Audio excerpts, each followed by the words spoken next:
माझं पूर्ण नाव कुमारी श्रावणी दिनेश ठाकरे। आज मी तुम्हाला राष्ट्रसंत तुकडोजी महाराजांच्या दृष्टिकोनातून महिला सक्षमीकरण याबद्दल 2 शब्द सांगणार आहे, ते तुम्ही शांतपणे ऐका। राष्ट्रसंत तुकडोजी महाराज हे केवळ संत नव्हते, तर ते एक समाज सुधारक, विचारवंत आणि ग्राम विकासाचे शिल्पकार होते। त्यांनी खूप आधीच सांगितलं होतं की जोपर्यंत स्त्रियांची उन्नती होत नाही तोपर्यंत समाजाची खऱ्या अर्थाने प्रगती होऊ शकत नाही। मित्रांनो, महिला सक्षमीकरण म्हणजे फक्त महिलांना सामोर बसवणे नव्हे, तर त्यांना त्यांचा हक्क, त्यांचा निर्णय घेण्याची ताकद देणे म्हणजे खरी महिला सक्षमीकरण होय। राष्ट्रसंत तुकडोजी महाराज सांगतात की स्त्री ही अबला नसून ती आजच्या काळाचा आधारस्तंभ आहे। ही ओळ जितकी आजच्या काळासाठी महत्त्वाची आहे तितकीच ती राष्ट्रसंत तुकडोजी महाराजांच्या विचारात रुजलेली आहे। म्हणूनच महाराज म्हणतात की जर स्त्री शिकली, सशक्त झाली तर संपूर्ण समाज हा आपोआप प्रगतीकडे झेपावू शकतो। स्त्री ही अबला नसून ती आजच्या काळाचा आधारस्तंभ असे महाराज म्हणतात। हौसलों से भरती ऊंची उड़ान, ना कोई शिकायत ना कोई थकान।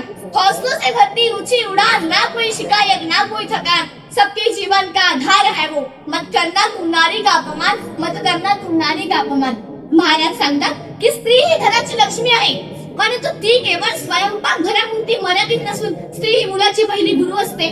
तिच्यावर पुढच्या पिढीचे संस्कार घडत असतात। म्हणूनच महाराज सांगतात की जर स्त्री ही निर्णयक्षम, आत्मनिर्भर, विवेकी आणि सुसंस्कृत असेल तर समाज हा सुसंस्कृत होतो।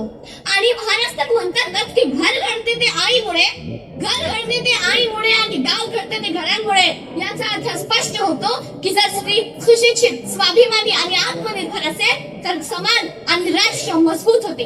म्हणूनच तर म्हणतात की दिन की रोशनी ख्वाबों को बनाने में गुजर गई, दिन की रोशनी ख्वाबों को बनाने में गुजर गई, रात की नींदें बच्चों को सुलाने में गुजर गई, रात की नींदें बच्चों को सुलाने में गुजर गई। जिस घर में उसकी एक तस्वीर तक नहीं, जिस घर में उसकी एक तस्वीर तक नहीं, सारी उम्र उस घर को सजाने में गुजर गई, सारी उम्र उस घर को सजाने में गुजर गई। महाराज सांगतात की ज्या काळात पहिल्या आपल्या समाजात स्त्रियांना शिक्षण देणे पाप समजले जात होते, त्यांना शिक्षणापासून वंचित ठेवले जात होते आणि काही काळानंतर तर स्त्रीने घरातच राहावे हाच विचार समाजाच्या अधोगतीचा कारण ठरला। त्यावेळी राष्ट्रसंत तुकडोजी महाराज त्यावर कठोर शब्दात टीका करून सांगतात की स्त्री दुर्बल करणे म्हणजे समाज दुर्बल करणे होय।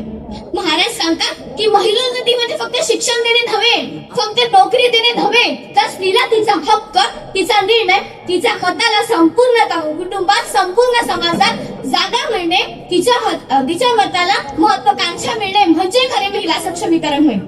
महाराज सांगतात की आज फक्त स्त्रीनेच नव्हे तर पुरुषाने सुद्धा स्त्रीकडे समानतेने पाहायला पाहिजे, कारण आज स्त्री पुरुषाच्या मागे नसून त्याच्या बरोबरीने उभी आहे। म्हणूनच तर म्हणतात कि हजारों फूल लग जाते हैं एक माला बनाने के लिए, हजारों फूल लग जाते हैं एक माला बनाने के लिए, हजारों दीपक लग जाते हैं एक आरती सजाने के लिए, हजारों बूंदें लग जाती है एक सागर बनाने के लिए। हजारों बूंदें लग जाती है एक सागर बनाने के लिए, पर एक स्त्री काफी है एक घर को स्वर्ग बनाने के लिए, एक घर को स्वर्ग बनाने के लिए। स्त्री ही आजच्या काळाचा आधारस्तंभ आहे। आज स्त्री तिच्या मदतीच्या बळावर डॉक्टर, इंजिनियर, पायलट, मेकॅनिक, सैनिक काय झाली आहे हो, आणि हेच महिलोन्नतीचे खरे कारण आहे। यांनाच खरे महिलोन्नती म्हणतात। राष्ट्रसंत तुकडोजी महाराजांनी म्हटले आहे की नारी जागी समाज जागा, ही तुकडोजींची शिकवण खरी, आणि महिला सशक्तीकरण म्हणजे उज्ज्वल भारताची पहिली पायरी, उज्ज्वल भारताची पहिली पायरी। असेच राष्ट्रसंत तुकडोजी महाराजांचे महिलोन्नती विषयीचे विचार अत्यंत महत्त्वाचे वाटतात। म्हणूनच राष्ट्रसंत तुकडोजी महाराज म्हणतात की आपल्याला सुद्धा स्त्रियांना संधी, शिक्षण आणि संघर्ष करण्याची हिंमत दिली पाहिजे, जेणेकरून आपल्या घरातील स्त्री सुद्धा सशक्त होईल। सुरुवात दुसऱ्याच्या घरापासून नव्हे तर आपल्याच घरापासून केली पाहिजे। म्हणून राष्ट्रसंत तुकडोजी महाराजांचे हे विचार आपण सर्वांना आत्मसात करायला पाहिजे। आणि जाता जाता फक्त एवढेच बोलून जाईल की ब्रह्मांडात एक स्त्री असते, पण तिच्यामध्ये संपूर्ण ब्रह्मांड असते, तिच्यामध्ये संपूर्ण ब्रह्मांड असते। एवढे बोलून मी माझे 2 शब्द संपविते। धन्यवाद।